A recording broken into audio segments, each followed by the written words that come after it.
Hello students, how are you? Today we will discuss hepatitis. आज के topic में हम हेपेटाइटिस को डिटेल में स्टडी करेंगे। Hepatitis is an inflammation of the liver. अब हेपेटाइटिस है क्या कि जो हमारा लीवर है इसमें सोजन हो जाती है, इन्फ्लेमेशन हो जाती है।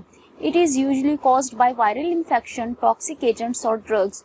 और ये किन किन रीज़न की वजह से कॉज होता है? या तो कोई वायरल इन्फेक्शन की वजह से, या कोई टॉक्सिक एजेंट हमारी बॉडी में आ जाता है, या फिर किसी भी ड्रग का रिएक्शन हो जाता है।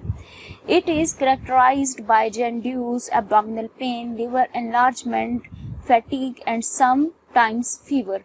अब ये करेक्टराइज्ड हम किस तरह करते हैं, क्या क्या सिम्टम्स आते हैं? जॉन्डिस यानी यरकान हो जाता है, या फिर एब्डोमिनल पेन हो जाता है, मीन्स के जो हमारी बेली की रीजन है उसमें पेन रहता है, लीवर इनलार्ज हो जाता है, बड़ा हो जाता है, फैटीग थकावट होती है, एंड सम टाइम्स फीवर, और किसी टाइम फीवर भी हो जाता है। इट मे बी माइल्ड और can be acute and can lead to liver cancer. अब ये बिल्कुल लाइट सा भी हो सकता है, या ये एक्यूट भी हो सकता है जो सीवियर होता है, या फिर ये अगर बहुत ही ज़्यादा सीवियर हो जाए तो ये लिवर कैंसर भी कोज कर सकता है।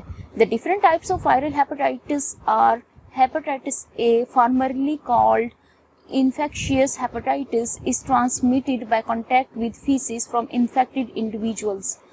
अब बात हो रही है हेपेटाइटिस ए की। ये जिसको हम क्या कहते हैं, इन्फेक्शियस हेपेटाइटिस कहते हैं। और ये किस तरह होता है? जो फीसिस होते हैं, जो वेस्ट होती है, उससे इन्फेक्टेड इंडिविजुअल की, उसके थ्रू ये कॉज हो सकता है अगर ट्रांसमिट हो जाए किसी भी हेल्दी पर्सन में। नाउ हेपेटाइटिस बी, जिसको हम कहते हैं serum hepatitis, and the third one is hepatitis C, formerly called non A non B hepatitis, passes through blood from mother to child during pregnancy and afterward and by sexual contact। अब अगर hepatitis C की बात की जाए तो ये किसके through pass होगा? ये ब्लड के थ्रू हो सकता है, ये मदर से चाइल्ड में भी जा सकता है प्रेगनेंसी के दौरान, या फिर ये सेक्सुअल कांटेक्ट के थ्रू भी हो सकता है। Hepatitis D, delta hepatitis, hepatitis E, a virus transmitted through the feces of an infected person। Hepatitis F, G, caused by viruses yet unidentified। Viruses of hepatitis A, B and C are better known। अब जो सबसे ज़्यादा जो non hepatitis हैं वो हमारे पास क्या हैं, जिनके बारे में हम ज़्यादा जानते हैं? ए है, बी है और सी है। और यहाँ पे बात हुई थी जो हेपेटाइटिस डी है उसको हम डेल्टा हेपेटाइटिस कहते हैं। हेपेटाइटिस ई, उसको हम वायरस ट्रांसमिटेड कहते हैं, जो कि फीसिस के थ्रू इन्फेक्टेड पर्सन की ट्रांसमिट हो जाता है। हेपेटाइटिस एफ एंड जी है, जो वायरसेस इसे कोज करते हैं वो अभी तक आइडेंटिफाई हम नहीं कर सके। Hepatitis A virus HAV is an RNA virus non-enveloped which cause mild, short-term, less virulent disease। अब वायरस जो है हेपेटाइटिस ए, ये क्या है जिसको हम कहते हैं HAV, ये क्या है? RNA वायरस है, और ये नॉन इन्वेलप्ड है, इसका कोई एनवेलप नहीं है, और ये कॉज करता है बहुत ही माइल्ड और शॉर्ट टर्म, लाइट सा, बिल्कुल शॉर्ट सा, और ये लेस वायरलेंट डिजीज़ है, और मीन्स के ये इसमें कम वायरस है। Hepatitis C virus HCV is also RNA virus. अब हेपेटाइटिस सी भी RNA वायरस है, लेकिन ये क्या है? इन्वेलप्ड है।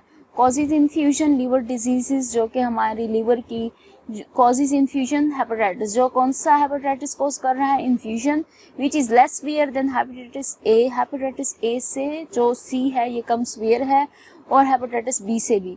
But hepatitis C often leads to chronic liver disease, लेकिन ये समटाइम्स लिवर डिजीज भी कॉज कर सकता है, क्रॉनिक काफ़ी जो डेंजर होती हैं। Most recent work of Halbur and coworker 2001 reveals that pig could be the source of infection of hepatitis E. अब जो एक रिसेंट वर्क हाल्बोर ने किया और उनके कॉवर्कर ने, उन्होंने रिवील किया कि जो पिग है ये सोर्स हो सकता है इन्फेक्शन का, कौन से हेपेटाइटिस की? हेपेटाइटिस ई की। Now hepatitis B, HBV is the second major form of hepatitis। अब हेपेटाइटिस की जो सेकंड मेजर फॉर्म है वो बी है। It is caused by DNA virus के थ्रू ये कॉज होता है, which is very common in Asia, China, Philippines, Africa and the Middle East. अब ये कौन कौन सी कंट्रीज़ में कॉमन है? एशिया में, चाइना में, फिलीपाइंस में, अफ्रीका में एंड मिडिल ईस्ट में। Hepatitis B is transmitted by the exchange of the body fluids, for example blood serum, breast milk and saliva from the mother to child during birth और afterward and by sexual contact. अब जो hepatitis B है ये किस किन veg के through transmit हो सकता है? या तो बॉडी फ्लूइड्स के एक्सचेंज में, जैसे कि हमारा ब्लड सीरम हो गया, या फिर ब्रेस्ट मिल्क हो गया, या सलाइवा जो हमारी थूक वगैरह है उसके थ्रू मदर से चाइल्ड में, या तो बर्थ के दौरान, या फिर बर्थ के बाद, या फिर सेक्सुअल कांटेक्ट के through. During acute attacks of hepatitis B, fatigue, loss of the appetite, jaundice are reported.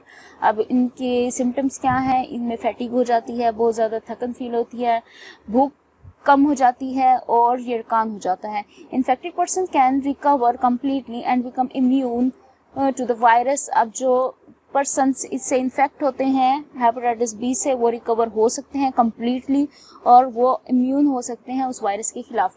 People with chronic hepatitis infection are at the risk of liver damage. वो लोग जो क्रॉनिक हेपेटाइटिस इन्फेक्शन में मुब्तला हैं उनका risk होता है कि उनको लिवर उनका डैमेज हो सकता है। Hepatitis can be controlled by adopting hygienic measures. Hepatitis कैसे कंट्रोल किया जा सकता है कि सफाई का खास ख्याल रखा जाए, विद रूटीन वैक्सीनेशन करवाई जाए and screening of the blood organ tissue of the donor. और अगर किसी भी डोनर से हमें ब्लड ऑर्गन या टिश्यू लेना पड़ जाए तो उसकी हमें मुकम्मल स्क्रीनिंग करवानी चाहिए। Genetically engineered vaccine is available for HBV। Vaccine is also available for HAV but not for the HCV।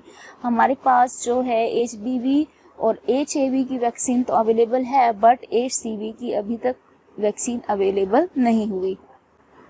This is all about my lecture. Any question? Thank you.